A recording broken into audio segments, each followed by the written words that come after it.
The Centauri Academy for Galactic Excellence prided itself on educating the finest young minds from across the civilized galaxy. Its pristine halls gleamed with polished metals and softly glowing crystalline panels, while holographic displays showcased the achievements of students from dozens of advanced species. Everything about the institution screamed sophistication, refinement, and the kind of careful cultivation that only came from millennia of peaceful development. Which made the arrival of Zara Blake all the more jarring. She walked through the academy's main corridor like a predator surveying unfamiliar territory, her green eyes taking in every detail with a kind of awareness that came from growing up somewhere that inattention meant death. Her auburn hair was pulled back in a practical ponytail, and she moved with the fluid grace of someone whose body was a finely tuned instrument of survival. "Is that the human?" whispered Kelix, a slender vegan whose translucent skin showed the nervous flutter of his secondary circulatory system. He and his friend Yorin, a stocky Plutonian with metallic blue skin, watched from behind a decorative pillar as Zara passed. "Has to be," Yorin replied, his voice barely audible through his breathing apparatus.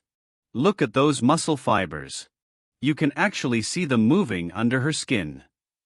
They weren't wrong. Zara's human physiology was immediately apparent to anyone familiar with comparative anatomy. Where most galactic species had evolved lean, efficient bodies optimized for their comfortable home worlds, humans carried the dense musculature and reinforced bone structure of creatures forged in the crucible of a planet determined to kill them. "I heard Earth has carnivorous plants," Kelix continued, his voice dropping to an even more terrified whisper. "And the gravity is twice what we consider survivable long-term." "That's nothing," Yorin countered, clearly trying to impress his friend with his knowledge. "I read that their oceans are filled with creatures that can swallow a starship whole, and their weather systems regularly produce localized apocalypses they call storms." Zara's hearing, enhanced by millions of years of evolution on a world where everything wanted to eat her ancestors, picked up every word. The corner of her mouth twitched in what might have been amusement. "Excuse me," came a prissy voice from behind her. "You're blocking the hallway." Zara turned to find herself facing Priska, a Centaurian whose family had bought their way into the academy through what they euphemistically called generous donations. The alien girl's perfectly coiffed silver hair and spotless uniform marked her as someone who had never encountered genuine hardship, let alone actual danger. "Am I?" Zara asked mildly, glancing around the corridor that was easily wide enough for a small transport vehicle. "Yes," Priska sniffed, her delicate features arranged in an expression of practiced disdain. "Some of us have places to be. Important places. Not everyone can afford to wander around gawking like tourists." Zara's smile was the kind that made smart prey animals run for cover. "You're absolutely right. I wouldn't want to delay someone so obviously important." She stepped aside with exaggerated courtesy, her movements so smooth and controlled that it somehow managed to look more threatening than any aggressive gesture. Priska swept past with her nose in the air, completely missing the predatory gleam in Zara's eyes. "That," Zara murmured to herself, "is going to be fun." The next morning brought the Academy's mandatory physical education class, overseen by Coach Bromix, a towering Altarian whose species had evolved from pack hunters on a moderately challenging world. He stood nearly 8 feet tall, with corded muscles and an impressive array of natural weapons that had been dulled by generations of civilized living. "Today we begin combat athletics," he announced to the assembled students, his voice carrying the authority of someone used to being the apex predator in any given situation. "This curriculum is designed to teach you the fundamentals of physical confrontation in a safe, controlled environment." The class consisted of roughly 30 students from a dozen different species, all clad in regulation athletic wear that had been carefully designed to accommodate various physiological requirements. Most looked appropriately nervous about the prospect of physical combat, even in its sanitized academy form. Zara, on the other hand, looked bored. "We'll begin with basic defensive postures," Coach Bromix continued, demonstrating a textbook stance that emphasized protection over aggression. "Remember, the goal is to avoid injury, not to cause it. Combat athletics is about discipline, control, and..." "Excuse me, coach?" Priska's voice cut through his explanation with the kind of confidence that only came from never facing real consequences. I don't think it's safe to have the human participate in this activity. Every head in the gymnasium turned toward Zara, who was examining her fingernails with theatrical interest. Coach Bramix's massive brow furrowed in confusion. Explain your concern, Cadet Priska. Well, Priska began, clearly enjoying the attention, humans are from a death world. Their entire physiology is built for violence. Having one participate in our civilized athletic program would be like bringing a Vorthan battle beast to a poetry reading. Several students nodded in agreement, their faces showing mixtures of fear and fascination as they stared at Zara. The human girl continued her nail inspection, but those with keen eyes might have noticed the slight tightening around her eyes. Coach Bramix considered this with the ponderous gravity of someone trying to solve a complex philosophical problem. The Academy's integration policies are quite clear. All students participate in all activities, regardless of species of origin. But Coach, another voice joined the chorus, this one belonging to Dex, a Rigelian whose crystalline structure made him naturally fragile. What if she hurt someone? I mean, accidentally, of course. Deathworlders can't help their violent tendencies. Violent tendencies? Zara finally looked up, her green eyes sparkling with something that might have been amusement if it weren't so clearly dangerous. That's fascinating. Tell me more about these violent tendencies I apparently can't help. Dex's crystalline form took on a nervous blue tinge. Well, everyone knows that the Death World species are naturally aggressive. It's basic evolutionary biology. Your fight-or-flight responses are hyperactive, your adrenaline production is excessive, and your pain tolerance is abnormally high. Zara nodded thoughtfully, as if seriously considering his assessment. So you're saying that because I evolved on a dangerous planet, I'm essentially a walking weapon that might accidentally brutalize you all? Exactly. Priska exclaimed, apparently missing the trap being laid for her. It's nothing personal, you understand. It's just science. Science, Zara repeated, her voice taking on a tone that made several students instinctively back away. Well, I certainly can't argue with science. Coach Bramix, sensing that the situation was developing in ways beyond his experience, decided to take control. Enough discussion. We'll proceed with standard safety protocols. Everyone pair up for basic defensive exercises. What followed was a carefully choreographed dance of academic politics as every student in the class suddenly discovered urgent reasons to partner with someone other than the human. Zara watched this social maneuvering with the kind of detached interest a biologist might show when observing the mating rituals of particularly stupid insects. Well, she said cheerfully when the musical chairs of partnership had ended, leaving her standing alone in the center of the gymnasium, this is awkward. Coach Bramix's expression suggested he was beginning to regret his career choices. I suppose you'll have to work with me, Cadet Blake. Oh no, Priska interjected with mock concern, that wouldn't be fair to Coach Bramix. He's not equipped to handle Death World reflexes either. What if the human accidentally injures our instructor? The coach's pride, already stung by the implication that he couldn't handle one small human girl, flared visibly. I assure you, Cadet Priska, that I am more than capable of managing any student in this class, regardless of their planet of origin. Zara's smile grew wider and significantly more predatory. Are you sure about that, Coach? Because I'd hate to accidentally demonstrate those violent tendencies everyone's so worried about. Quite sure, Coach Bramix replied stiffly, his professional dignity now fully engaged. Let's begin with a simple defensive exercise. I'll approach slowly, and you demonstrate the proper blocking technique. Just to be clear, Zara said, stretching with movements that seemed unnecessarily fluid and dangerous, you want me to use the proper defensive techniques as taught in your civilized curriculum? Correct. And everyone agrees that whatever happens next is part of the official class curriculum? Coach Bramix nodded, though something in Zara's tone was beginning to trigger warning signals in the more primitive parts of his brain. Standard Academy protocols apply. Perfect, Zara said, settling into what looked like a textbook defensive stance. Proceed when ready, coach. What happened next would be discussed in Academy circles for years to come, though most accounts would be dismissed as obvious exaggerations. Coach Bromix, confident in his size advantage and extensive training, approached with the measured pace of a professional educator, demonstrating a routine technique. His movement was textbook perfect, his form impeccable, his execution flawless by every civilized standard of combat athletics. The problem was that Zara Blake had never learned civilized standards. The moment Coach Bromix came within range, several things happened simultaneously. Zara's body moved with a liquid grace that seemed to violate several laws of physics. Her hands found pressure points that most galactic medical texts insisted didn't exist, and Coach Bromix found himself airborne in a way that his 8 feet of height and impressive muscle mass suggested should have been impossible. The sound he made when he hit the gymnasium floor was somewhere between a crash and a whimper.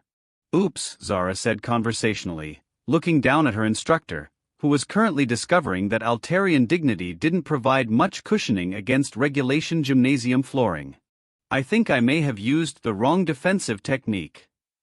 The gymnasium fell silent except for Coach Bramix's labored breathing and what sounded like quiet sobbing from Dex's crystalline structure. "Would anyone like to volunteer to help me practice the correct form?" Zara asked the assembled students with bright enthusiasm. "I'm clearly having trouble with the concept of safe and controlled." The response was immediate and universal. Every student in the class suddenly developed an urgent need to be anywhere else in the galaxy. Some claimed sudden illnesses, others remembered pressing academic obligations, and at least 3 simply ran for the exits without bothering to offer excuses. Within minutes, Zara stood alone in the gymnasium with only the groaning form of Coach Bromix for company. "That's odd," she mused, helping the coach to his feet with a kind of gentle care usually reserved for explosive devices. "I was so looking forward to learning about civilized combat techniques." Coach Bromix, his professional dignity now in roughly the same condition as his bruised ribs, managed to wheeze out a response. "Class dismissed. Early dismissal. For administrative purposes." "Are you sure?" Zara asked with convincing concern. "Because I feel like I'm just starting to understand the curriculum. Maybe we could work on some offensive techniques next time." The coach's response was somewhere between a whine and a prayer to whatever deities protected overpaid athletic instructors from overly enthusiastic Deathworlders.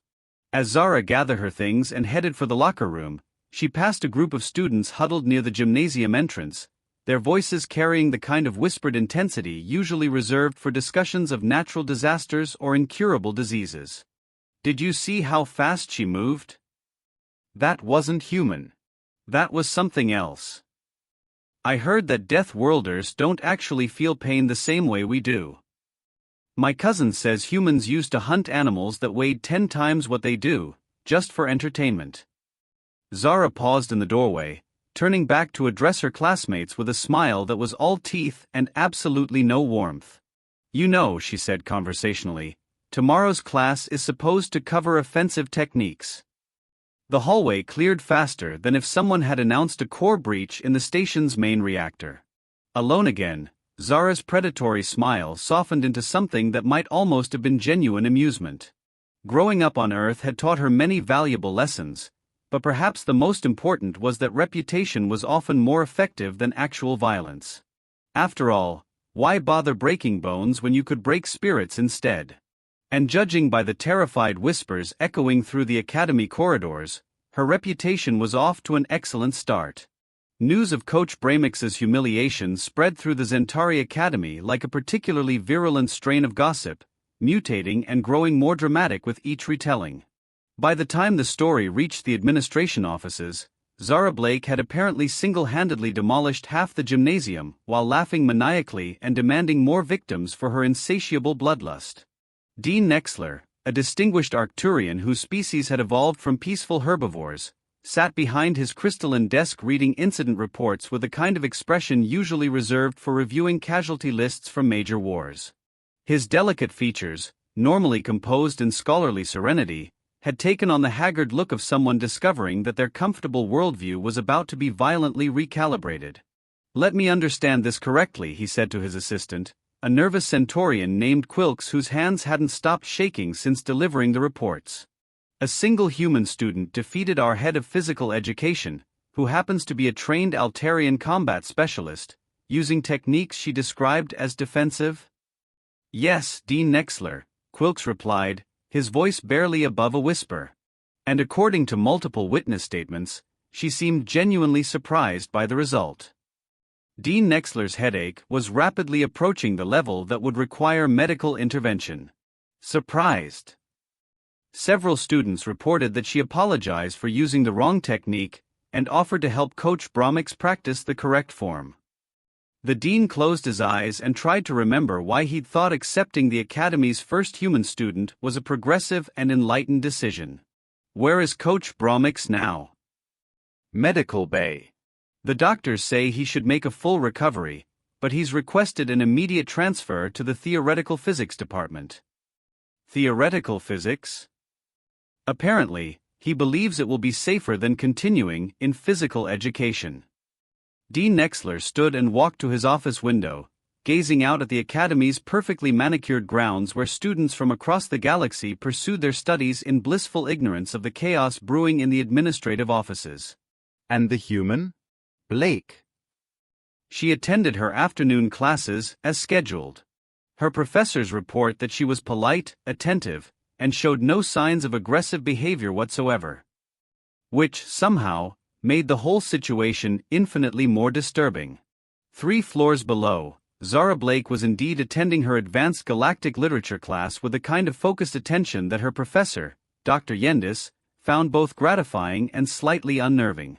While her classmates scribbled notes with the mechanical enthusiasm of students going through familiar motions, Zara listened with the intensity of someone analyzing potential threats. The recurring themes in Valerian poetry, Dr. Yendis continued, his 6 arms gracefully manipulating holographic displays of ancient texts, center around the peaceful coexistence of sentient beings and the gradual evolution beyond primitive survival instincts. Zara raised her hand with polite interest. "Professor, when you say primitive survival instincts, are you referring to the psychological adaptations that allowed early civilizations to overcome environmental challenges?" "Precisely, Miss Blake. The great Valerian poet Nexustai wrote extensively about transcending what he called the barbaric necessities of existence through cultural and intellectual advancement." "That's fascinating," Zara replied thoughtfully.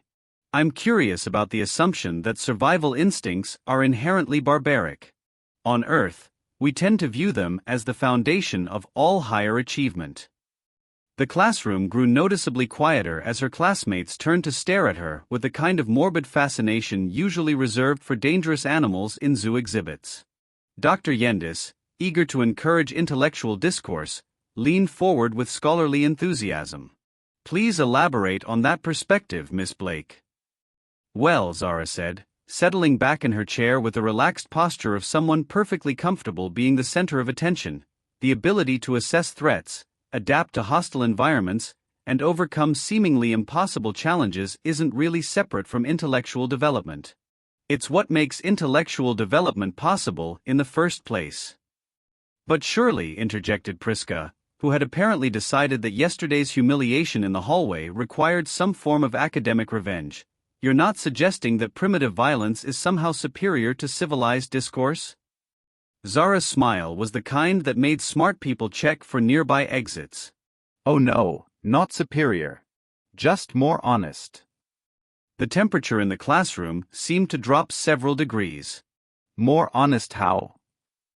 Dr. Yendis asked, though something in his expression suggested he was beginning to regret encouraging this particular line of discussion. Civilized discourse assumes that everyone involved is operating under the same basic framework of rationality and mutual respect, Zara explained with the patient tone of someone teaching a complex concept to particularly slow students. "But what happens when you encounter someone who doesn't share those assumptions?" "That's what diplomacy is for," Priska replied primly. "Rational beings can always find common ground through peaceful negotiation. Can they? Zara's eyebrows rose with genuine curiosity. What if you meet someone whose idea of negotiation is, give me everything you have or I'll kill you and take it anyway? How does civilized discourse handle that scenario? The classroom fell silent except for the soft hum of the environmental systems and what sounded like nervous breathing from several species whose respiratory patterns reflected their emotional states. That's a purely theoretical concern, Dr. Yendis said with a kind of forced confidence that suggested he was trying to convince himself as much as his students.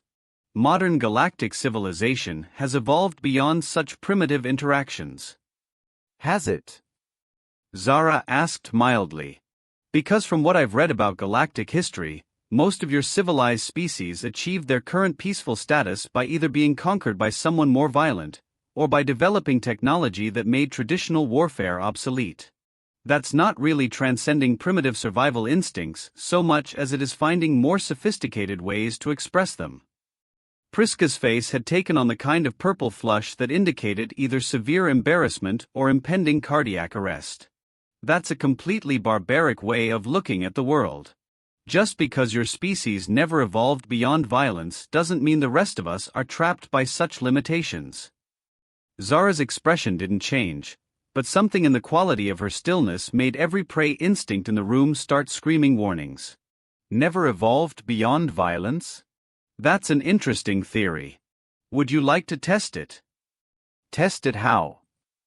Priska demanded, apparently too angry to recognize the danger signals that were making her classmates edge toward the exits. Well, Zara said conversationally, rising from her chair with movements that somehow managed to be both graceful and threatening, you seem pretty confident that civilized discourse can handle any situation.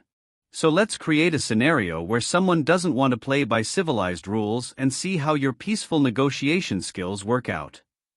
Dr. Yendis, whose scholarly instincts were finally being overruled by his survival reflexes, cleared his throat nervously. Perhaps we should return to discussing Valerian poetry. Oh, but this is so much more educational, Zara replied, her attention fixed on Priska with the kind of focus that apex predators reserved for particularly interesting prey. After all, the best way to understand theoretical concepts is through practical application. Priska, who had spent her entire life surrounded by beings who shared her assumptions about the fundamental civilized nature of intelligent discourse, completely failed to recognize that she was about to become a teaching aid in a lesson she definitely didn't want to learn. Fine, she snapped, rising to face Zara with all the confidence of someone who had never encountered genuine consequences for her actions. I'll prove that intelligent beings can resolve any conflict through rational discussion. Excellent, Zara said, her smile brightening in a way that made Dr. Yendis start drafting his resignation letter in his head. Here's the scenario. I want your family's wealth, your social position, and your personal dignity. I'm not interested in compromise, I don't care about fairness, and I have absolutely no respect for any authority you might appeal to. Negotiate. Priska blinked in confusion. That's not how negotiations work. You have to be willing to reach a mutually beneficial arrangement. Do I? Zara asked with theatrical surprise. Says who? Says basic principles of civilized interaction. And what happens if I don't care about your principles? Then you're not rational. So? Zara took a step closer, her movements so smooth and controlled that it seemed more like flowing water than ordinary locomotion. What are you going to do about it? Priska's mouth opened and closed several times without producing sound, her entire worldview crashing against the uncomfortable reality that not everyone in the universe shared her assumptions about how conflicts should be resolved. You can't just ignore the rules of civilized society, she finally managed. Can't I? Zara asked with genuine curiosity. Who's going to stop me? The authorities. The Academy administration. The galactic legal system. All excellent points, Zara acknowledged cheerfully. But what if they're not here right now? What if it's just you and me, and I've decided that I don't particularly care about long-term consequences? By now, Priska's face had gone from purple to an alarming shade of white, and her breathing had taken on the rapid, shallow quality that suggested she was beginning to understand that this wasn't actually a theoretical discussion. "This isn't fair," she whispered. "Now you're getting it," Zara replied with approval. "Life isn't fair. Violence doesn't follow rules. And sometimes, all your civilized discourse and peaceful negotiations are worth exactly nothing when you're facing someone who operates under different assumptions than you do." She paused, letting the lesson sink in before continuing with a gentler tone. "The thing is, Priska, I'm not actually going to hurt you. Not because I can't, and not because I'm bound by your civilized rules, but because I choose not to. That's the difference between someone who's transcended violence and someone who's simply never been tested by it." The classroom was so quiet that the sound of a dropped stylus would have seemed like an explosion. "True strength," Zara continued, settling back into her chair with the same fluid grace, "isn't about never fighting. It's about being capable of violence but choosing restraint. Your species' idea of civilization is built on the assumption that everyone else shares your limitations. That's not wisdom, it's just wishful thinking." Dr. Yendis, who had been slowly backing toward his emergency communication panel, found his voice long enough to croak out a single word. Dismissed. The stampede for the exits was immediate and undignified, with students pushing past each other in their eagerness to escape the classroom that had suddenly become far more educational than anyone had bargained for. Priska was among the first to flee, her earlier confidence replaced by the kind of wide-eyed terror that suggested she would be having nightmares for weeks. Zara remained seated, calmly gathering her materials while Dr. Yendis tried to decide whether he should report this incident to the administration or simply pretend it had never happened. "Excellent lecture, Professor," she said pleasantly as she headed for the door. "Very thought-provoking material. I'm looking forward to tomorrow's discussion on the role of conflict in artistic expression."